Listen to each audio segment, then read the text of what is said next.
morning, everyone. Good morning. So, where we're going to discuss the curriculum evaluation through the learning assessment.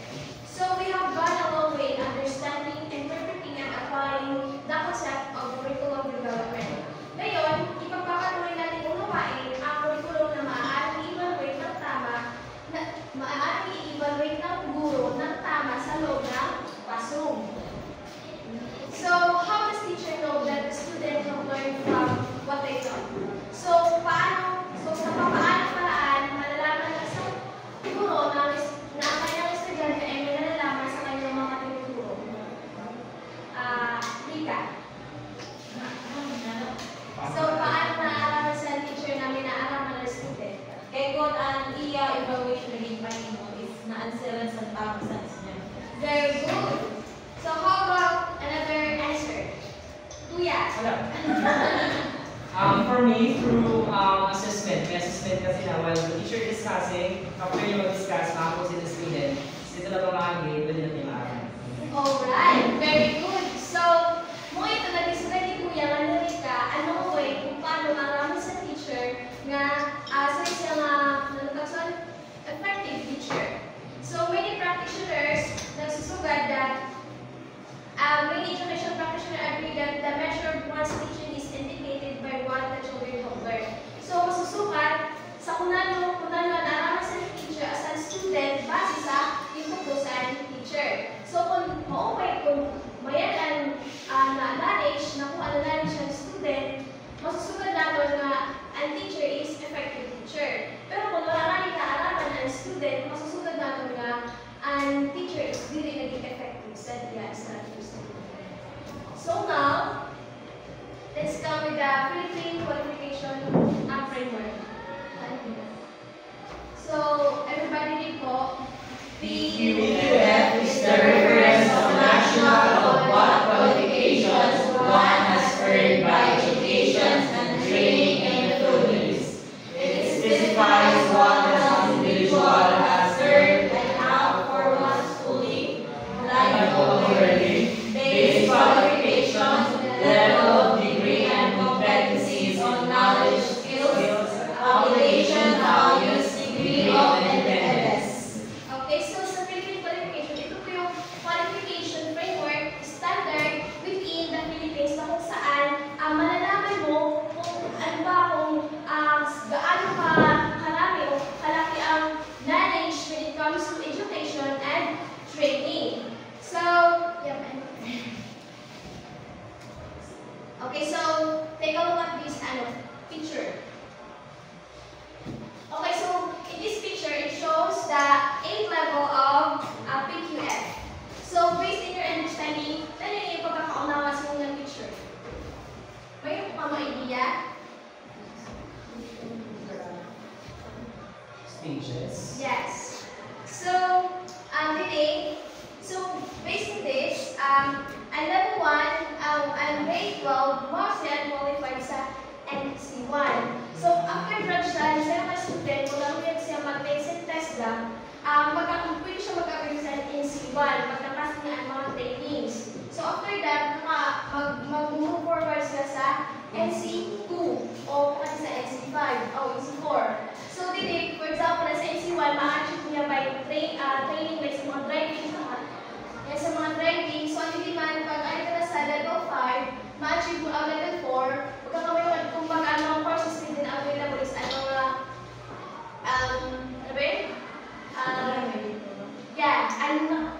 makaka-achieve sa diploma. Electrical technology. Yeah, electrical technology na naman sa'yo. And HRT.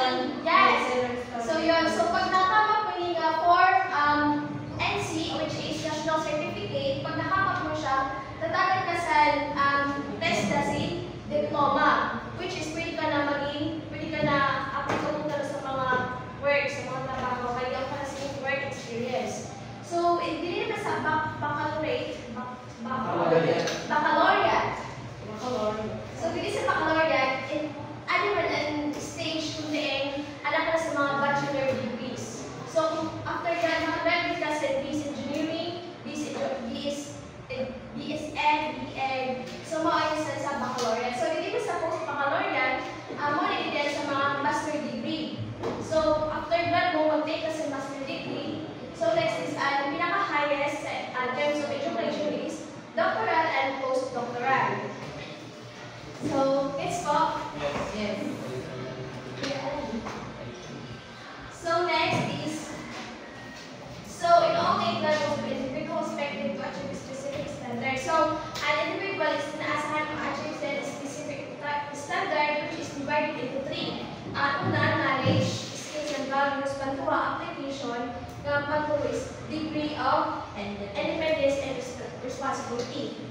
So sa una, sa PQF1, sa level 1 and grade 12 student, posisinian functional knowledge across learning areas, technical skills, and choosing career track. So dili mo yun siya sa kaalaman in terms of choosing career. So bukod pa doon, may nasensin kaalaman in critical thinking, creative thinking, tapos understanding.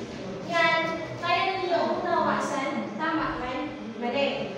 And cultural heritage, deep respect to others and to yourself. So sa paman, sa application, kami nasensin apply functional knowledge, technical skills, values, and academic areas. So hindi na kaya naaraman niya through academic, kaya niya i-transform into real world application, kaya na niya i-apply. So sa degree of independence naman, kaya na niya muna sa mga skills, minimalist niya pag-observe sa teacher. Minimalist. Hindi naman siya pino-observe sa teacher. Kumbaga kaya na niya maging independent in terms of academic. So next, sa baccalaureate degree naman. So sa baccalaureate degree, consist niyan broad coherent knowledge in field of discipline and profession. So kumbaga din na siya malawak na pagkukunawa, kaalaman kung sa nila professional din kuha. So sa application, for example, ang teacher, kaya na niya i-apply niya knowledge and niya skills. Halimbawa, pag ang teacher naging system lesson plan, kaya niya sa classroom management, sa mga approaches. Susugat siya sa application. So sa degree man, kaya na niya maging independent sa iyong work or kaya niya makisa lang mo within team. So sa PQF 7 naman, master degree, your lesson possess broad and deep knowledge in field of discipline and profession. So dili, mas malawak ko na niya ang iyang kaalaman, may kasi malalim na pag-unawa skills. So dili kaya na niya maging sa mga research, naging sa own research. Ang kaya na niya pahalagahan niya professional work. So sa degree of independence, kaya na niya maging independent. So yun. So and last naman sa PQF 8, generate new knowledge and skills. So kung bakit kaya na niya maging kaya na niya maging mas damo, mas dako, harap naman niya pag-unawa. Tapos, sa application naman, may assistant professional work and research as a leader. So, kaya na niya mag-lead, kaya na niya maging initiator. So, sa degree of independence naman, highly independent na siya in terms of works, initiate and lead others. So, kaya na niya mag-assist sa iba, kaya na niya maging mamuno sa iyong institution. So, yun. Practical application, pag baccalaureate degree pala, pag-doktor ka pala sa libro. Pag doctorate ka na, nag-doctor ka na, pwede na ikaw, sa grade mo yun. Nagagawin mo sa mga So, naintindihan po? Yes. So, on all the levels, this one po kanina, it is diploma with award creditors, the ORCHED. So, matching the competencies outcome with the PQF, doing learning assessment, the mastery of learning outcomes in terms of knowledge. So, you'll be saying, So, in 2012, DepEd issued the Department Order Number 73, which is a clinical grading system. So, in the grading system, it is known as EPUP. Means knowledge, performance, process, understanding, and performance or product. So, with them, matakay ko na matalagaan ang connection sa EPUP sa PQF. So, hindi natin kami measure ang standards and basic education, nga kami measure ang assessment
So sa procedural knowledge naman, knowing how to do something or follow step in a process. So, ang pag-process kumbaga step by step.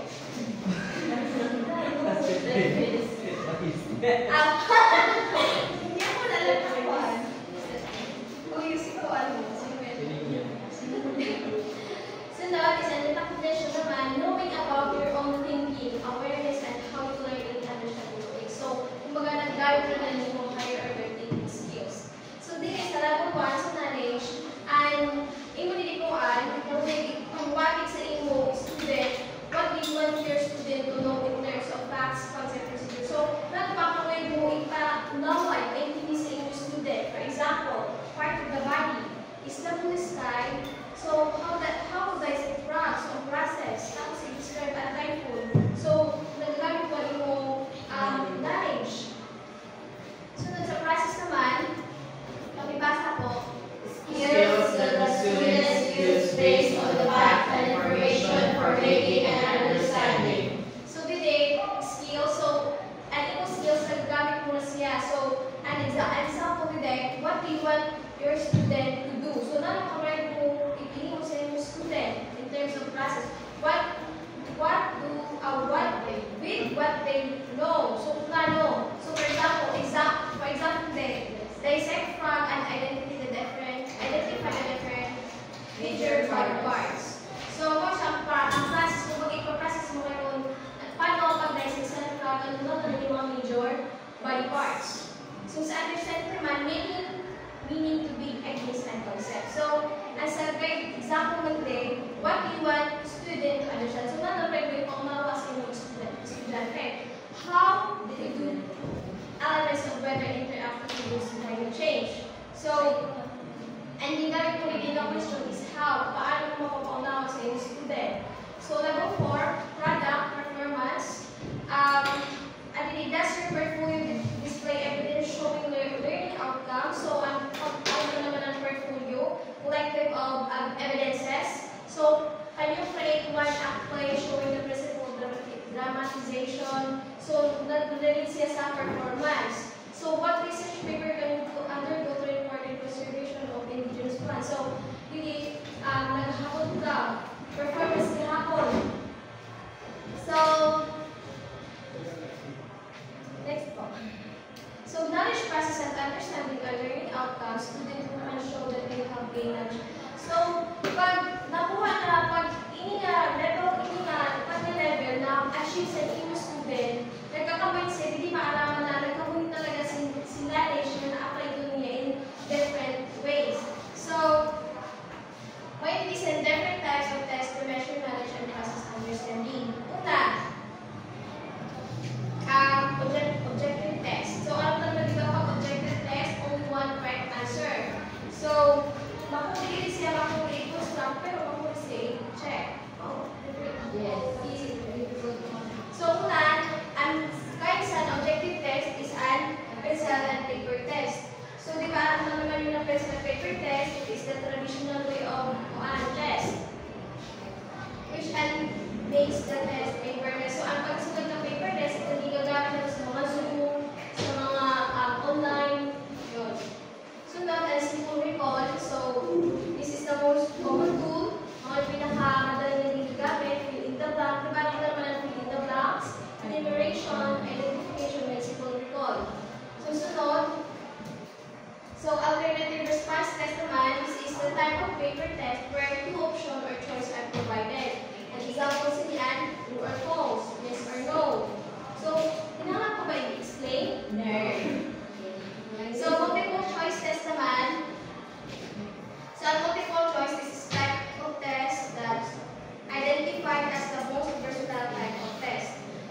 then correct answer, yung isa naman, ang best answer, ang pinaka-best answer.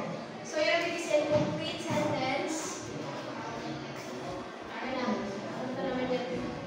So, tignan ka sa matching type. This is a common matching type that is made by two parallel columns. So, ano na, first column is the premise that present a problem. So, sa una, i-present lang ang problem, for example, ito. So, may siyang premise and i-present lang ang question. Hindi man ang response. Ano yung mga choices and kung di na tama na answer. So, today, relationship. Mayroon is in relationship. Pag personally, it can be achievement. Pag date naman, it can be historical event.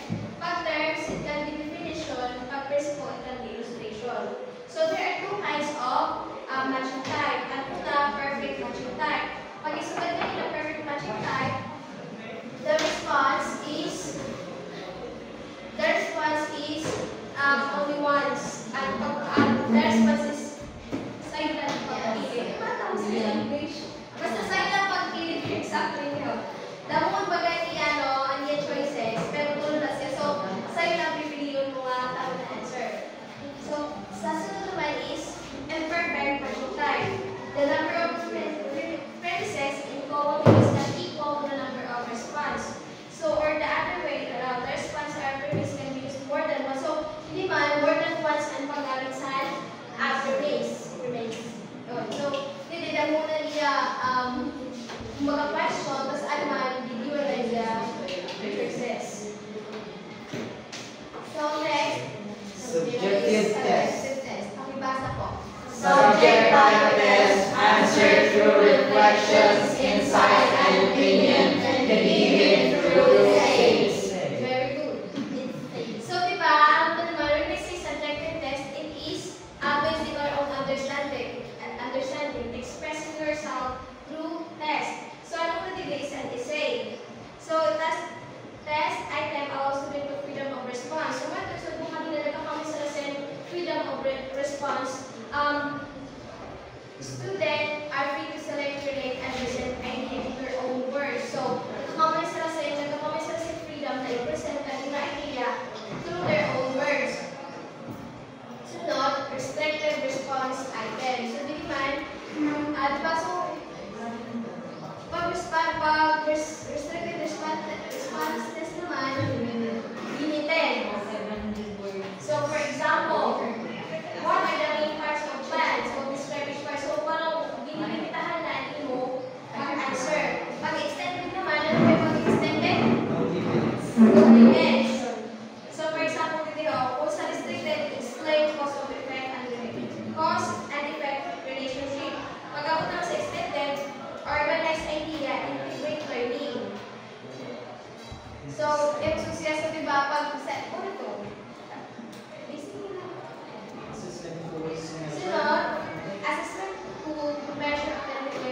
as yung basic value of the assessment result from TPUP.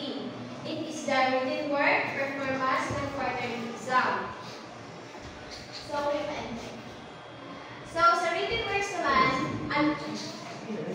ang purpose ng written works naman is applications and skills in terms of written form. So, for example, ang mga paper and pencil test. So, one ang mga written works. So, ang purpose is para mag-prepare sa learning sa learners ng quarterly exam. So, sa mga quarterly assessment. So, ang given was me at the end of the topic or unit. So, yung siyang ginuho pa galing sa Larry. Pero hindi nagkakawalit ka talaga sa written work after sa topic or sa unit. So, sa performance task naman, ang purpose is to involve student and learning process. So, para magkawin sin collaboration, teamwork within period of time. So, sa purpose that's and performance is nagtagal opportunity may demonstrate and integrate ang ilang knowledge understanding about sa topic. So, sa purpose that's is nagtatagal sila freedom to express their meaning appropriately in their first way. So, nagtatagal sila freedom freedom in real life situation. So, sunod, encourage student inquiry, integration of knowledge and understanding. So, na-encourage mga student na magkawas ng integration of knowledge, understanding, and skills in various contexts. So, yun siya at the end of the lesson or focusing on topic skills on several times. So, mas dapat siya hinihimo kung para sa written works. So, last din naman, ang quarterly assessment synthesize the learning skills, concept, and values learning in the entire quarter. So, dili, kaalaman mo kung yun ba talaga naalaman ng yung student. Sa sunod, bukos yung topic mo sa mga lesson. So, hinihimo siya once in every quarter na. So, wala. So, may mga yan. Grades at the end of school years and how this are related. So, yung hindi ako sa mga tables wherein may imuna na doon mga percentage sa pag-compute sa grade. So, una, sa languages ng ESP, malalas na sila 30%. Pero pag ako sa science, mas dako siya kayo. Diba, ang science, isa common ang weakness ng mga student.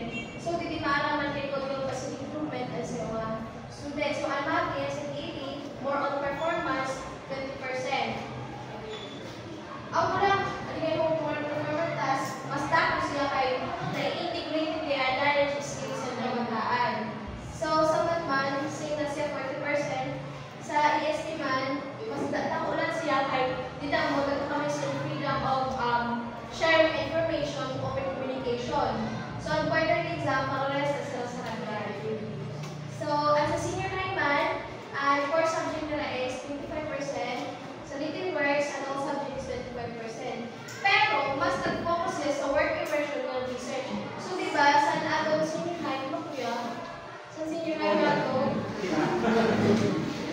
Sa senior high nato, more on, mas nag-focus sa research and immersion. Pero may pandita,